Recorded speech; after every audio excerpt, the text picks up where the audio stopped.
The Vietnam War, Sesame Street, Ronald Reagan, Resident Evil, Five Nights at Freddy's, and My Friendly Neighborhood.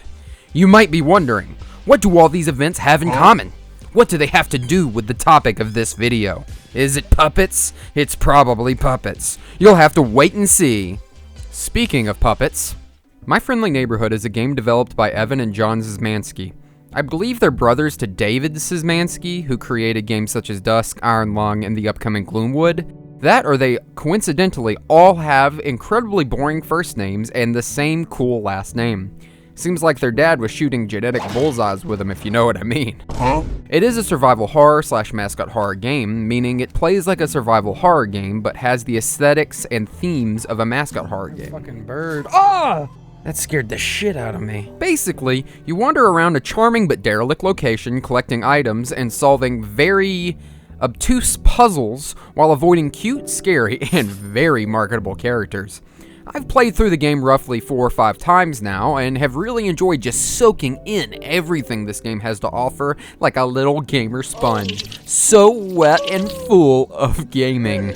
Today we're going to explore some connections and themes within My Friendly Neighborhood, as well as sprinkle in some opinions about the game. If you enjoy what you see, leave a like and a comment, or even subscribe. There's some evil in this residence. Well, okay, it's part residence, part hotel, part office, part TV studio. This place is a whole bunch of things. It's even got a park. There's a lot going on here. My Friendly Neighborhood was quite obviously inspired by Resident Evil. How can I tell? Well, obviously because you start the game by pulling up in a car, just like Ethan Winters does in Resident Evil 7, and it's in first person, also just like Resident Evil 7. Isn't it obvious? Right out of the gate, one of the biggest similarities that My Friendly Neighborhood shares with Resident Evil is its subgenre. As I said in the intro, Resident Evil basically birthed the survival horror genre, and My Friendly Neighborhood is a survival horror game. A survival horror game is basically a game that features you playing as a character in intense and horrific situations, having to manage resources such as health, ammunition, and other things while avoiding horrific threats or fighting them. In most cases, the threats are terrifying monsters or killers, but in this case, they're killer puppets. And that could be pretty bad, especially if you don't like the texture of felt. Of course, there are other survival horror games such as Silent Hill, Fatal Frame, and many, many more, but as I am to show you in this video, My Friendly Neighborhood takes a lot of different mechanics from the Resident Evil series and implements them throughout the gameplay. But there's also a lot of obvious thematic and aesthetic homages to the Resident Evil series as well. Within the first few minutes of the game, you're introduced to door transitions. These fun little animations we see throughout My Friendly Neighborhood are a piece of mechanical flair straight from the earliest Resident Evil games. They were used in the games from the original Resident Evil in 1996 all the way up to Resident Evil 0 in 2002, and were originally conceived to help hide loading screens. This is just one of the many mechanics My Friendly Neighborhood has in common with Resident Evil. The list goes on, such as item boxes where you can store items are seen throughout My Friendly Neighborhood, and all magically share the same inventory. Classic Resident Evil does the same thing, but it makes even less sense in Resident Evil since there aren't talking puppets like there are in My Friendly Neighborhood. So, you know, I can believe in magical connecting item boxes in My Friendly Neighborhood, but in Resident Evil it's like, what the fuck is going on here, right? Help me! By the way, those item boxes are in special rooms that we like to call save rooms. We call them save rooms because that's where you save the game. They're usually safe rooms that feature a save point as well as an item box, possibly a merchant, and have some of the best music and themes in the games. And they're usually pretty cozy. Here is one of the most iconic save rooms, in my opinion, from the Resident Evil series.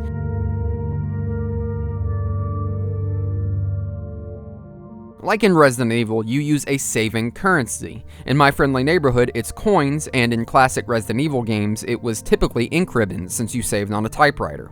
I gotta say, I love the little save and heal mechanic in My Friendly Neighborhood. There's just something so satisfying about these little machines that you put the coins in, and then you flip the switch and there's this satisfying mechanical clunk. And then you get this little card receipt. I just fucking love it. I think it's really unique, and I want to give them props for that little bit of flair.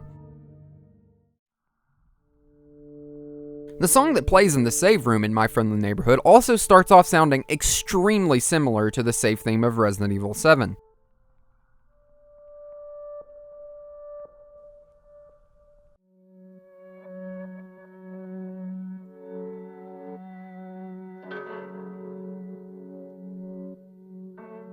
A nice little wink there that I do really appreciate. Then it does go into this nice little jazz number that is oh so sexy and far more familiar to something like L.A. Noire, though I don't really think that's the inspiration for it. Speaking of sexy, just like in Resident Evil 4, this game features a grid-based inventory system, which means, you guessed it, inventory management.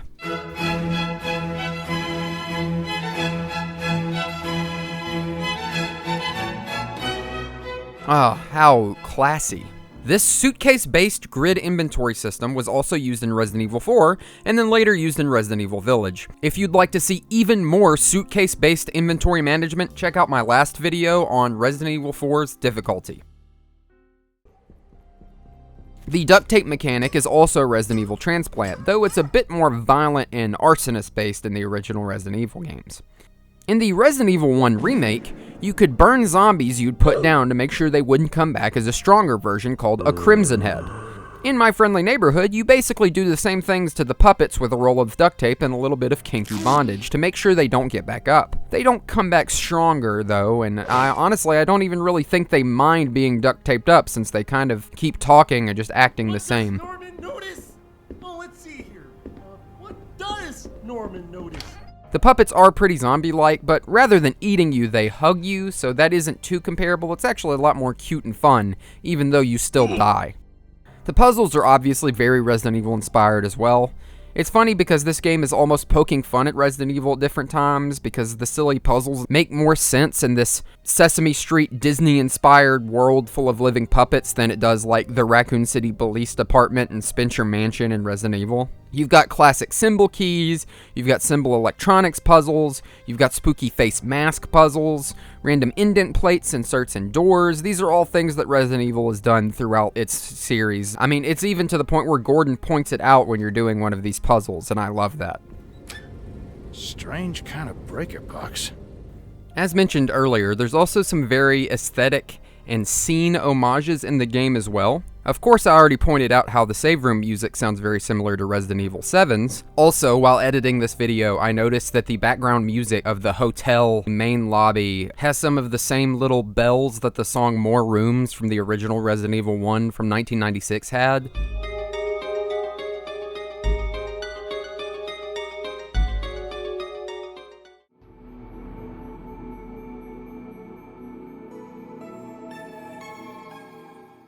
But another direct scene homage is that of a puppet in a bathtub guarding a piece of a puzzle, which is another thing that happens quite often in the Resident Evil series. Here's the same thing happening in Resident Evil 1 Remake as well as Resident Evil 7, though there isn't a zombie in the actual bathtub. Instead, at least Gordon didn't have to stick his hand down a clogged toilet like James did in Silent Hill 2. Though later you do pull a film reel out of a toilet for whatever reason. You know, survival horror games, stuff is just in places.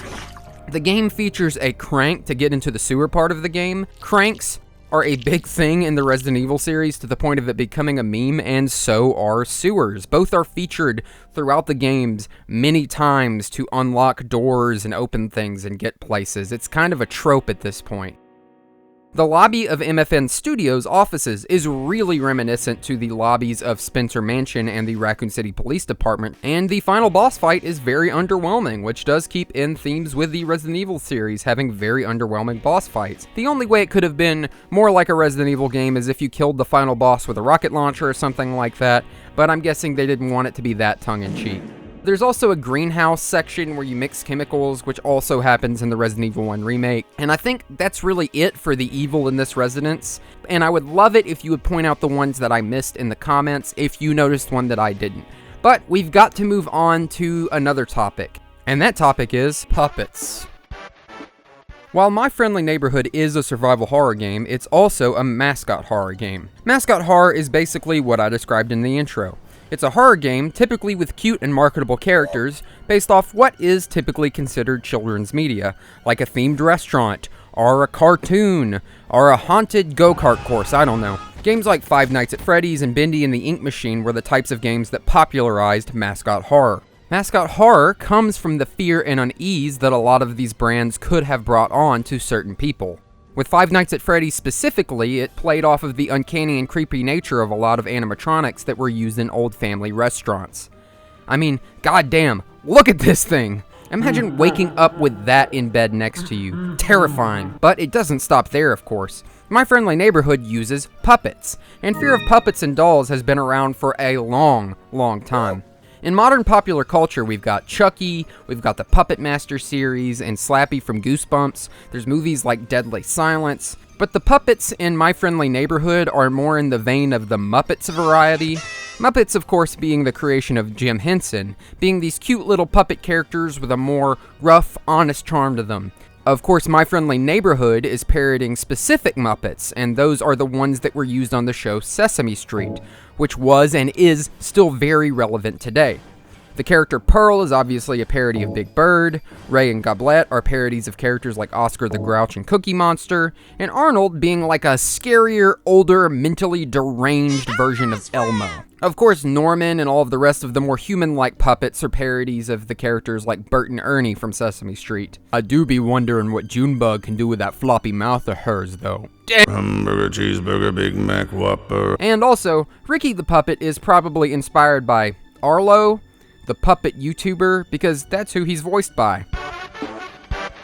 This game isn't as inherently horrific as, say, Five Nights at Freddy's, which has an implication of people being killed and shoved into animatronic suits, which is horrifying, or Resident Evil, which of course has people being eaten alive by zombies. Yes, the puppets in My Friendly Neighborhood do hug you to death, but I don't really think they mean to. I don't know if that makes it much better, though. That doesn't mean the game isn't scary. It did scare me a few times. The areas are usually bright and colorful, but still retain an atmosphere to them that is very survival horror. The game knows when to darken it up and when to get quiet and create ambient moments. Having said that, I'd still say 95% of the game isn't really scary. It's actually a very tame game, and I say that as a compliment. It feels to me like the creators tried to keep that innocent Sesame Street vibe to it, even in parodying survival horror games like Resident Evil, and I really appreciate that design choice. I think the puppets and their design is a reflection of that, as they're not overly gruesome or scary, and even when the game does try to make them scarier later on, it doesn't go too over the top with it. And the settings of the game match that, fitting this world perfectly. You get to explore a fantastical hotel and office building, the sets where they filmed the show, as well as a character-based park. All of these different areas have a lot of thought put into them and feel very lived in, adding to the world and atmosphere of the game. Such as the alphabet puzzle on the set, which gives you a letter and opens a nearby mailbox, feeling exactly like a moment on the kids' show would've. Or the large and bizarre golden statues throughout the offices, which give you a sense of how big the show was during its prime, but also gives you the possibility of them wasting money the show earned on such luxurious things. Not to mention the cool but at times disturbing renditions of classic paintings featuring the puppets throughout the offices. Even the sewers have their own character, feeling spooky and derelict, but also retaining a sense of charm as it's meant to parody the living space of the grimy puppet character that lives there, Ray. And of course, light spoilers, but there's Arnold's segment, which is basically a parody of Elmo's world. The best way I can describe it is imagine a spooky miniature mansion made of cardboard and crayon, and you're right on the dot. I just feel like there was a lot of thought and creativity put into the way this game presents itself, and seeing as how Mascot horror as a genre has become very cash-grabby, I really appreciate the amount of effort that I can feel just wandering around and looking at this game. Having said that, I would like to discuss a part of the game that I do still appreciate, but was probably the most disappointing to me personally. The story of My Friendly Neighborhood is pretty obviously inspired by real-life events, as well as the show Sesame Street and themes of survival horror, primarily from the games of the Resident Evil series. Our main character is Gordon O'Brien, a repairman hired by the City Network Broadcasting Group to turn off the antenna at the abandoned MFN Studios lot as it has began broadcasting over the news. Gordon is somewhat of an everyman, an average working Joe who ends up in an odd situation. Of course, as the story and plot implies, it's not really that odd. The game isn't outward about it, but as I've said before, puppets are just kind of alive in this universe, so it's not really that out of the normal. What is odd, though, is that they've gone crazy. It never really explains living puppets in any detail, and that's one of the complaints I have. I understand that it's just a thing in this world, but I'd have loved some history on them. I mean, the game kind of establishes that they have no rights, and I feel like that's kind of a big deal. But anyway, as you go through the place, avoiding insane puppets and solving convoluted puzzles to solve other puzzles, and occasionally getting hugged to death, you pick up notes, which is another survival horror genre thing. You get a lot of context in reading these notes, so if you don't like reading, most of the story that you're going to get is just little pieces from the characters. The show My Friendly Neighborhood was basically really big, but during its runtime a war happened. This war, as well as a rise in corporate greed, would lead to a pretty dog-eat-dog culture in this world. Wow, this game about insane puppets just got very real. Terrifyingly, politically real. Having said that, this next part is going to get historical and political. If you'd like to skip that, go to the timestamp above. All of these theories are based on my own thoughts, research, and opinions, and of course should be taken as such. As I stated earlier, My Friendly Neighborhood establishes that there is a war that took place that led to the world of My Friendly Neighborhood being what it is. I believe that this war is meant to parallel the Vietnam War and the US's participation in the Vietnam War. The US's participation in the Vietnam War is long and complicated, but the part that's relevant and connects to the game's events started in 1965 when US troops landed in Vietnam and began the US ground war. The American public generally viewed the United States' participation in the Vietnam War positively up until this point, but things began to change as the ground war continued through the years. U.S. troop deaths rose, Vietnamese civilian casualties continued to climb, reports of atrocities committed by U.S. soldiers were reported by the media, and a lack of solid reasoning by U.S. leaders for actually participating in the war all led to the public support for the war to disappear almost entirely. The war in My Friendly Neighborhood parallels these events vaguely, speaking of a war in the north that led to many casualties for both sides and no winner, though there never really is a winner in war, especially for the people fighting it. This is one of the major events that leads people to begin to sour on, well, friendliness, including Gordon. There are lines of dialogue within the game that imply that he is a veteran, and that he might have PTSD because of the things that happen in the war. Of course, the real-life historical situation of Vietnam was far more complex than the war in this game, and if you're interested, I would actually recommend that you do a bit more research yourself on the history of the US and the Vietnam War. With this war as a parallel to the real-life war in Vietnam, I think the implied rise of corporate greed in My Friendly Neighborhood is also a reflection of real-life events, though this one's a bit harder to pin down as the parallels aren't as strong. In the early 1980s, America was in what is considered to be one of the worst recessions since World War II. This led to a lot of different things. Ronald Reagan was elected president in 1981 and began to implement his economic plan known as trickle-down economics, aka Reaganomics, and corporations began to choose ways to serve making profit over serving citizens and their employees. This included the likes of Jack Welch, who became the CEO of General Electric, and who started massive waves of layoffs of employees at the once trusted company. These events and trends didn't really improve and have led us to where we are today, as the wealth gap between the richest and poorest has only grown. These factors are why the 1980s were known as the decade of greed, and I think My Friendly Neighborhood is attempting to reference this. So we've looked at some of the real-world events that parallel those within My Friendly Neighborhood. We know their real-world results. So what happened in My Friendly Neighborhood? The horrors of war and the increase in greed would eventually lead to people seeing My Friendly Neighborhood, a show about befriending and trusting others, in a different light. People didn't want to be friendly. They wanted to be mean and throw poop at each other and also pay less taxes. So My Friendly Neighborhood would get canceled. It brought in less and less viewers, so less and less money. So the network just kind of locked all the puppets in and left them, like a baby in a hot car. In our world, Sesame Street has never been canceled, but puppets aren't actually sentient in our world either, so, you know, different worlds. That's all the basic backdrop of the story. So why are the puppets Crazy? I was crazy once.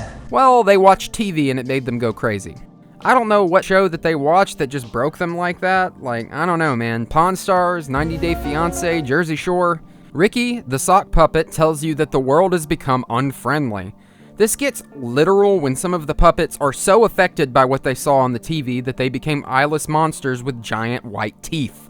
It's funny too, because Ricky is like, you shouldn't worry about us, which is kind of implying that, like, oh, the people out there are what we should worry about. But man, I've watched some pretty upsetting stuff on television, and I did not turn into a freakish monster. At the end of the game, you have two choices to make broadly. Help the puppets and become the new director of My Friendly Neighborhood Studios, or don't. If you've helped all the puppets you can throughout the game, you get the best ending, which results in Gordon having a new positive outlook on the world and helping the puppets bring their show back. Or you choose not to help and he just continues being a sad repairman working in this world that is just getting worse. I think for what it is, the story is pretty good. I just wish it would have done a bit more with it, explored Gordon's past as a veteran, or explained and explored the lives of the puppets, or why the puppets are alive, or even what it's like to be them in this world. Maybe explained if Goblet has PTSD. We see her crying at this war film. Does that mean she was in the war? Because that would be insane, and I want to know that. Game theory, is this giant green food monster a fucking war veteran? And if so, can we get her benefits? I think that my biggest disappointment with the game is the story. It's not bad, and I do really like the implications of these real-world events and the connections to our world, but I feel like it could have just done more. I do understand that they wanted to keep it lighthearted enough to appeal to a wider audience, but I still feel like a bit more could have been done. I want to end off this segment by saying I do appreciate that it lets you help the puppets, and even if I wished it had done more, I do appreciate that it has a nice, wholesome, happy ending. Instead of going with an ending where all of the puppets get nuked, you bring back Sesame Street. That's great. My Friendly Neighborhood is a great game for what it is. I love a lot of the ideas that it has, even if I feel like it could have executed some of them better. I will say it does start to drag a little bit in the second half, but it's a very solid Resident Evil type survival horror game, and I definitely recommend it if you're a fan of those types of games. I think it would also be a great game to introduce younger people to survival horror with, or even people who are averse to really violent or gory, type of games. And before we check out, the cheats menu in this game is just chef's kiss.